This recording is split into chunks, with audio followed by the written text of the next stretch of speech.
All right.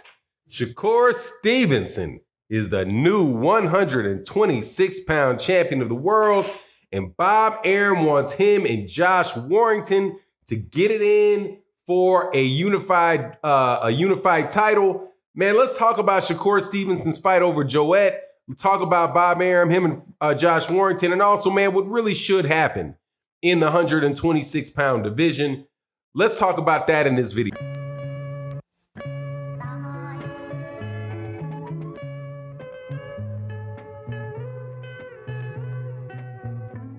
All right, welcome back to the channel, subscribers. Man, it was a great weekend of fights all around.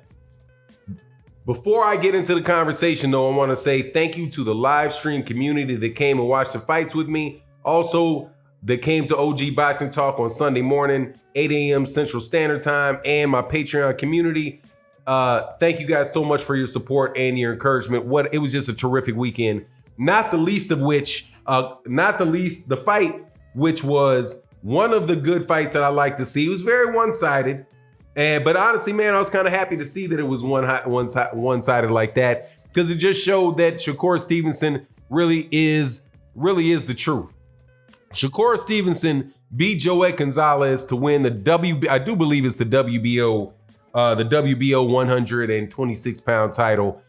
Did it very fast, at a very young age. I don't think he's going to stay around in that weight class very long.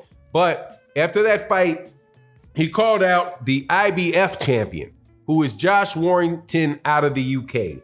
Josh Warrington, I do believe, beat Lee Selby. I think he beat Lee Selby for that belt, or he beat Carl Frampton for that belt, and is a come forward fighter, a tough fighter, a good fighter. I think Josh Warrington is he's a very good fighter, but one that is pretty much almost completely tailor-made for Shakur Stevenson, even at this early stage in Shakur Stevenson's career.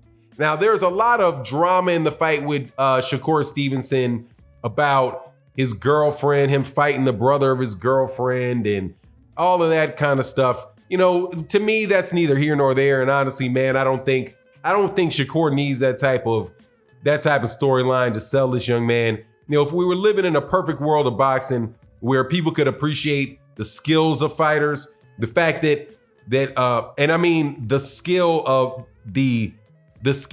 that I'm talking about, where I say I wish people would be able to appreciate them, are the subtle things like the foot speed, the feints, the hand speed, that type of stuff that you got to see Shakur Stevenson do, which pretty much neutralized Joet Gonzalez. At times, man, he was beating him without throwing a punch. Just absolutely excellent skill, excellent athleticism. And I wish we didn't have to get into like sidebar conversations, sidebar type of subjects like, you know, who's dating who and what's the relationship between Joet Gonzalez's sister and Shakur Stevens. You know, yeah, blah, blah, blah with all of that stuff. In my opinion. Regardless, the story for me is the fight with Josh Warrington, and also the opportunity that we have to get an undisputed unified champion at 126 pounds. And in order to do that, people got to act real fast. Now, this is my desire. It's not something that I believe is going to happen, nor do I believe it's something that the power brokers, the true power brokers in boxing, actually even want.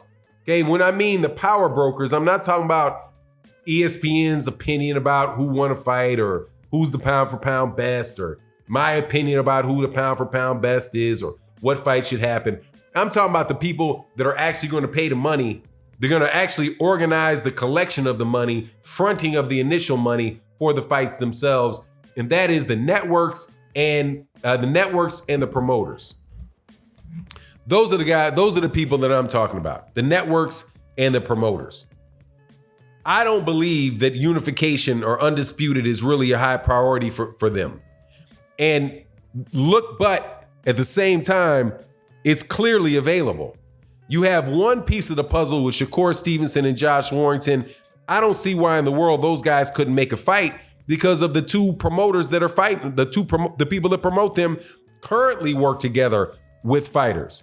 You have Frank Warren. I do believe Frank Warren is the promoter for Josh Warrington, and Bob Arum is the promoter for Shakur Stevenson. They're already working together for Tyson Fury in the United States. Now, Bob Arum said he wanted to go to the UK to take Shakur Stevenson over there. My only thing that I can get from him wanting to go over there, that Bob Arum wanting to take Shakur Stevenson over to the UK, is that he knows that Shakur Stevenson is going to win that fight and got no doubt that he's going to do it. I don't have any doubt that he's going to do it with the type of skills that he has, and also the top notch advisement that he's getting from Terrence Crawford and from Andre Ward as to what to do in the ring. Man, I think he's going to wash Josh Warrington. But there's no reason there's no reason whatsoever that fight cannot be made.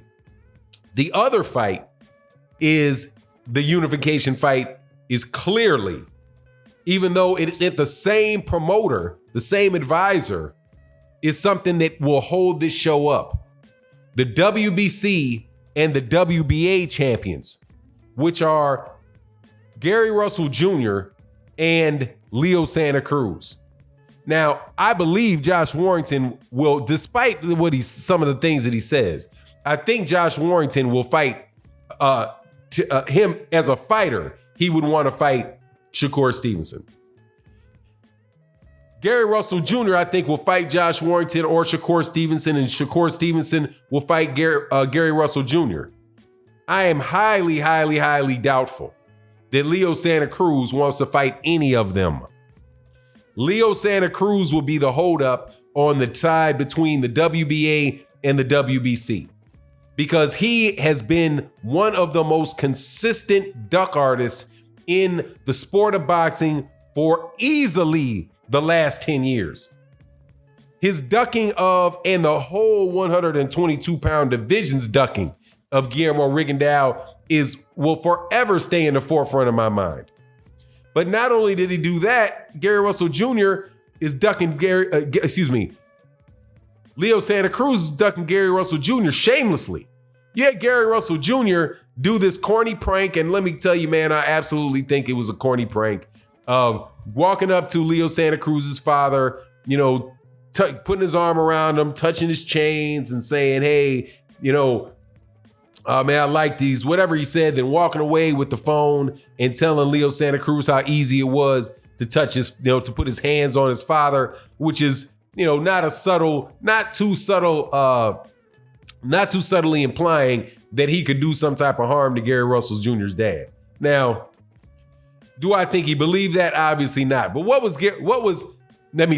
Santa Cruz's dad? What was Leo Santa Cruz's response to that? My dad didn't even know who he was. If my team says to fight him and my team sets it up, then I'll fight him. If my team, who's your team? Your dad who doesn't know him? Who's your team? Who's this team exactly? Al Heyman your team? Al Heyman's on your team, your PBC team. If Al Heyman tells you to fight him, you'll fight him. I don't believe that, man. I don't believe it. You ain't fought nobody else. He wants to fight Abner Mares. He wants to fight Carl Frampton. It's like he had a little mini tournament between the second and third and fourth best, the number 2, 3, and 4 guys at the welterweight. I mean, at that particular division, and then, acts like and Leo Santa Cruz disgusts me. So that's not going to be possible because of Leo Santa Cruz. If nothing else, because of Leo Santa Cruz. Leo Santa Cruz ain't fighting Shakur Stevenson either. And Leo Santa Cruz ain't fighting Josh Warrington either. Leo Santa Cruz had a hard time with Carl Frampton. He's definitely not going to be fighting Josh Warrington. He says he wants to move up to 130 pounds. Was he going to fight Burchelt up there? Man, please. Anyway, this could be a great opportunity because you have 2 people. I mean, you have 4 people, 2 sets of people who could easily fight one another because there's good relationships between the two, between the people that represent the two. Al Heyman, I have to assume, has a good reputation, has a good relationship and reputation with Al Heyman. But it's not pushed Leo Santa Cruz into the ring yet. We know Frank Warren and Bob Arum have a good working relationship. Can't speak for their private relationship, but you know at least that working relationship's good.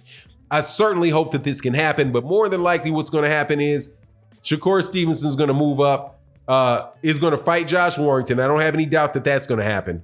And then he's going to move up to 130 pounds. He's going to fight. He's going to win the WBO at 130 pounds. He'll probably eventually fight for the WBO at 140 pounds. Excuse me, at 135 pounds.